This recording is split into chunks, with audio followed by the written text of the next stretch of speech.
Hello, আসসালামু আলাইকুম। সবাই কেমন আছেন? আশা করছি সবাই অনেক, অনেক ভালো আছেন। আমি রাজিয়া। এর আগে কিন্তু সুমাইয়া লাইভে চলে আসছিল। ওর সাথে কথা বলেছেন আপনারা। তো দেখলাম যেহেতু ওর সাথে কথা বলেছেন, আমি দেখি আমার অডিয়েন্স কতজন বা আমাকে কতজন ভালোবাসে সেটা পরীক্ষা করার জন্যই কিন্তু চলে আসছি। এখন কয়টা বাজে? এখন বাজে ১১টা ১২। তো আমি দেখতে চাই আমাকে কতজনে ভালোবাসে। সেই ভালোবাসাটা আজকে পরীক্ষা হয়ে যাবে। কারণ যখন সুমে আসছে তখন কিন্তু আমি দেখতে পেয়েছি অনেক, অনেক লোক আসছে বা অনেকে ওকে ভালোবাসার কথা বলেছে। বা ও আসছে, অনেক কিছু বলেছেন। আমার কথা কিন্তু সে ভুলেও মানে আপনারা একটা বারও বলেন নাই যে রাজিয়া কেমন আছে বা আমার সম্পর্কে কোনো কিছু বলেন নাই। এতে আমার রাগ নেই বা মন খারাপ কোনটাই নেই। একটু খারাপ লাগা স্বাভাবিক, কারণ অনেক আগে থেকে এই পেজে আমি কাজ করছি। সেই হিসেবে আমার কথা কেউ বলেন নাই, এটা খারাপ লাগবেই।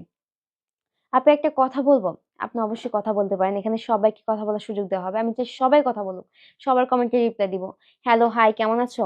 High, hello. একজন কি